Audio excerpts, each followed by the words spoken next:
ሰላም አለይኩም ወራህመቱላሂ ወበረካቱ። ሰላም እንዴት ናችሁ? እኔ ደህና ነኝ አልሐምዱሊላህ። ውሎ እንዴት ነው? ቆይታ እንዴት ይዟችኋል? ከኔ ጋር ሰላም ነው። ትንሽ ጉንፋን አሞኛል ጋይስ እውነት ለመናገር ግን አልሐምዱሊላህ። እና ዛሬ ጥያቄ የፈጠረብኝ ነገር ማለት ነው ሳኡዲ ውስጥ በጣም ስራ እንደጠፋ ታውቃላችሁ? ምንም አይነት ስራ እንደሌለ ማለት ነው። እና በጠለብ የሚመጡትን ለምን የምታስጠፏቸው? እውነት ለመናገር ማለት ነው ለምን የምታስጠፏቸው? እናንተ የጠቀማችሁ መስላችሁ እንጂ የሚጠቀሙት እዛ ኮንትራት ቤት የሰሩት በቃ እነሱ ናቸው፣ እውነት ለመናገር ማለት ነው። እና አሁን ላይ ጊዜው እንደ ድሮ አይደለም። ምንም አይነት ስራ የለም ሳውዲ ውስጥ ምንም የለም ስራ። ስለዚህ አታስጠፉ ጋይስ። እና ለምን የምታስጠፉት? አታስጠፏቸው። እዚህም ወጥተው 1000 ብር 900 ብር 800 ብር የሚገቡት ምክንያቱም ቋንቋ አይችሉ ስራ አይችሉ። እዛ ሲወስ ቢማሩም ተምረው ቢመጡም እዚህ እንዲያድስ ነው ጋይስ። እና ኮንትራት ቤት 1000 ቢከፍሉ ማለት ነው የቤት ኪራይ የለባቸው፣ አስቤዛ ወጪ የለ፣ የምን የለ። እዛ አስጠፍታቸው ግን ቢያንስ 1000 እንኳን አይገቡ። 1000 እንኳን ከገቡ ራሱ የቤት ኪራይ 100 ብር ወይ 150 ሪያል ያወጣሉ። የሚያስፈልጋቸውን ያስቤዛቸውን የምናቸውን ከዚህ በላይ ያወጣሉ። ምንም ጥቅም የለውም ኪሳራ እንጂ። በዛ ላይ ምንም አይነት ስራ የለም። አሁን ላይ እንኳን አዲሶቹ ቋንቋ ስራ የሚችሉት አመታትን እዛ ሀገር ያስቆጠሩት ራሱ ስራ እያገኙ አይደለም። ምንም አይነት ስራ የለም። እና ዝም ብላችሁ አታስጠፏቸው። አልተመቸኝም እኮ አልተመቻትም እኮ በቃ ያለች ነው ምናምን እህቴ እኮ አልተመቻትም፣ ራብ አለው፣ ሴትዮዋ ትገላመጣለች፣ እንደዚህ ታረጋለች። አሁን የሚመጡት እንዲያለ አንደኛ ስራ አይወዱም፣ ሁለተኛ ደግሞ በጣም ምርጥ ያሉ ናቸው። በቃ እውነት ነው፣ አምናችሁ ተቀበሉ ማለት ነው። አረብ ቤት እስከመጣን ድረስ ለሸቅል ለማግኘት ሰርተን ለመለወጥ እስከመጣን ድረስ ዝቅ ማለት ግድ ነው። እሷ የምትልሽን መስማት ግድ ነው፣ ለእንጀራሽ ለብርሽ ስትይ ማለት ነው። ሲቀጥል ደግሞ ክፉ ካልተቻለ ክፉን ካልወጡት ሊጋ ይገኝ የሚባለው ተረት እዚህ ሀገር ነው እያንዳንዱ በተግባር እያሳለፍ ነው ያለው ማለት ነው። እና ቻል አርገሽ እንቅልፍ ማጣት አለ፣ እንቅልፍ መተኛት የለም። ባርም ጭንቅላትሽ ላይ እየጮህብሽ የምትነሽ እሱን ችለሽ መነሳት አለ። እንደገና ምግብ የምትፈልጊው አይነት ምግብ የለም፣ ኢትዮጵያ ቀርቷል። እሱም በቃ እንደሱ አይነት ነገር አለ።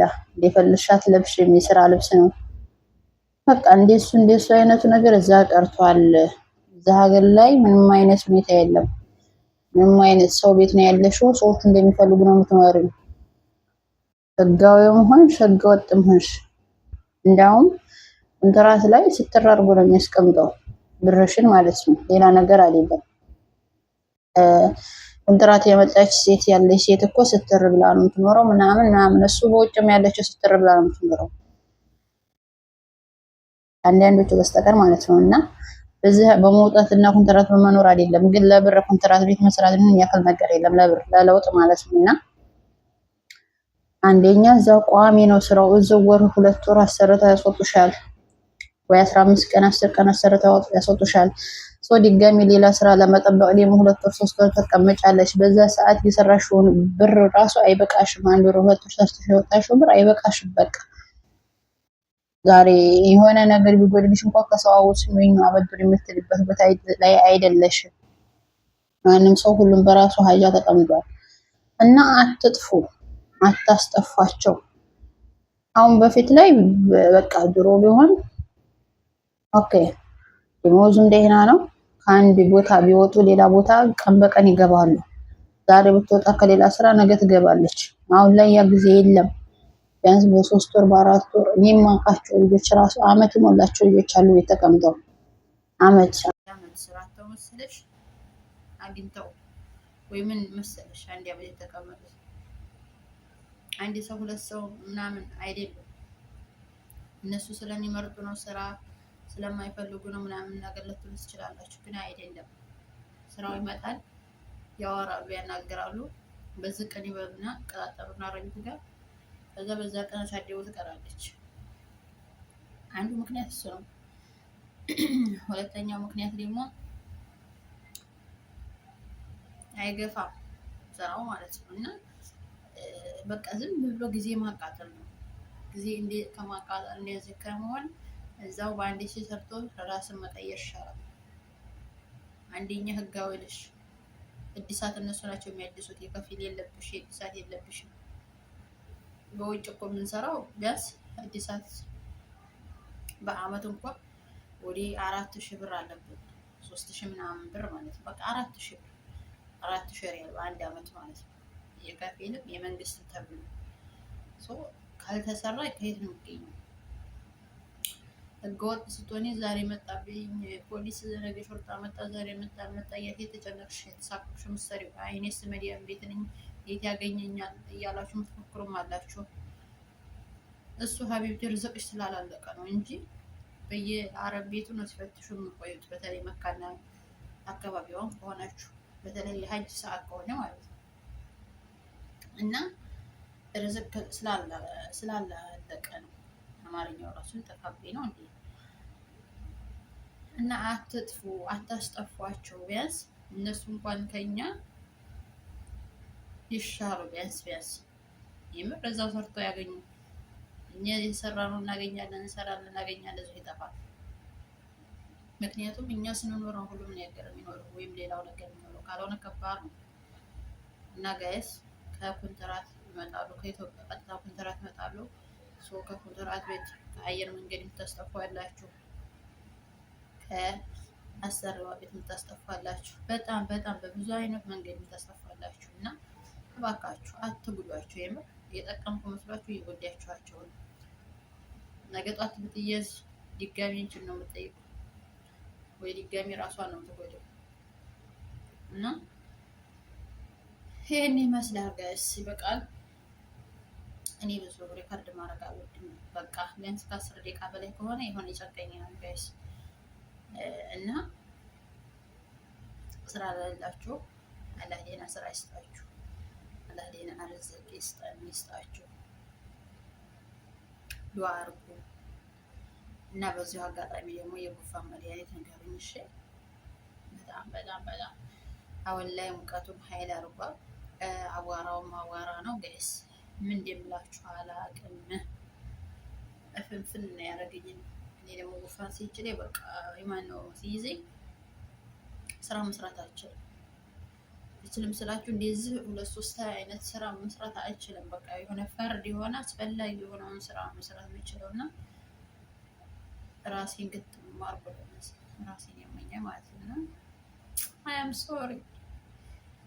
አም ሶሪ ዝናለሁ በጣም ምን ይሻለኛል? እኔም ውሃ አልወድም ደግሞ ሙቀሃ ድብቀጥ ዝቅ ላጥ ጣል ቁጭ አለው። ዝንጅቢል ምናምን እንዲያጥሉ ዝንጅቢል በሌሞን ጥሩ እንደሚስማማችሁ ጠጡበት እና ይሄን ይመስላል ልጆቼ። እና ደግሞ ሰብስክራይብ አድርጉኝ በትህትና በአክብሮት እየጠየቅኳችሁ ነው። ሰብስክራይብ አድርጉኝ፣ አበረታቱኝ። በቀጣይ በሌላ ቪዲዮ እንገናኛለን ኢንሻአላህ። በአላህ ፍቃድ ሀገራችንን አላህ ሰላም ያርግልን። ሰሞኑን የሚወራው ወሬና የሚደረገው ድርጊት የሚዘገንን ነው። ሰላም ያርግልን ሀገራችንን። በሀገራችን መገደል አንሶ በሰው ሀገር መገደል ተይዟል፣ ተጀምሯል። በገጠር ያላችሁ ወንድሞቻችን ራሳችሁን ጠብቁ። ሴቶቹ እንኳን ያው ቤት ውስጥ የሚሰሩት ቤት ውስጥ ምን አይነት ነገር የለም፣ እንዲህ አይነት ነገር አይደርስብንም። ግን ወንድሞቻችን ገጠር የምትሰሩ መዝራዓ፣ በግ ጠበቃ፣ ልመን ጠበቃ ወዘተ ምናምን የምትሰሩ ራሳችሁን ጠብቁ። ቢያንስ ማለት ነው። እና እኔ ከባለፈው ላይቭ ላይ በቲክቶክ ላይቭ ላይ ከተገደለው ልጅ ወዲህ በጣም ነው ያዘንኩት። ማለት ሰው የሰው ልጅ ምን ያክል ጨካኝ እንደሆነ ማለት ነው። እና በግ ይመስል እንደዚህ አደባባይ ላይ አውጥቶ ማረድ ከባድ ነው። ሞት እኮ ያለ ነው። ወላሂ ለአዝም ሞት ያለ ነው። ቀደረ አላህ በሻራ አላህ የቀደረው ነገር አይቀርም። ግን አስባችሁታል? እናት ልጁ ደግሞ ለእናቴ አንድ ነኝ ባካችሁ እያለ ነበር፣ እየለመናችሁ። ይገርማል። ያው ሱብሃንአላህ አላህ የዛኛውን ሀገር ያሳምርለት፣ የጀነት ይበለው። ለእናቱም የምር ሶብሩን የሶብሩ ውሃ የጠጣት ነው የምለው። እናት ከባድ ነው። አሁን አስባችሁታል? ቪዲዮውን ባየች ቁጥር ቀን በቀን ይሄ ቪዲዮ ይሄ ሚዲያ የያዘው ነገር ስለማይጠፋ በመቀጠል ደግሞ ጥላት ይኖራል። የሰው ልጅ ምቀኛ የማይኖረው የለም፣ ይኖረዋል። እና በዛ ሰዓት እነሱን ለማናደድ የሆነ ነገር ለማድረግ የሚፈልግ ሰው ካለ ቪዲዮን ያሳያቸዋል፣ ይልክላቸዋል ምናምን። ይህም ቪዲዮን ካዩት በኋላ እንዴት እንደሚሆኑ ስባችሁታል። የሞተስ እናቱ ያዘንኩት ለእናት ለአባቱ ለቤተሰቡ ነው። እሱስ አንድ የሆኑ በዚህ ነው መጥፊያ ተብሎ ጠፋ ትላላችሁና የሚያሳዝን ጊዜ ላይ ነው ያለነው። እውነት ለመናገር በጣም በጣም በጣም እና ወዶቼ አርጎ ጸሎት አርጉ። ወዳችኋለሁ። ኢንሻአላህ በቀጣይ በሌላ እንገናኛለን። እስከዛው ድረስ ሰላም ሁኑልኝ። ላይክ እና ሼር ሰብስክራይብ እንዳረሳ። ባይ ባይ።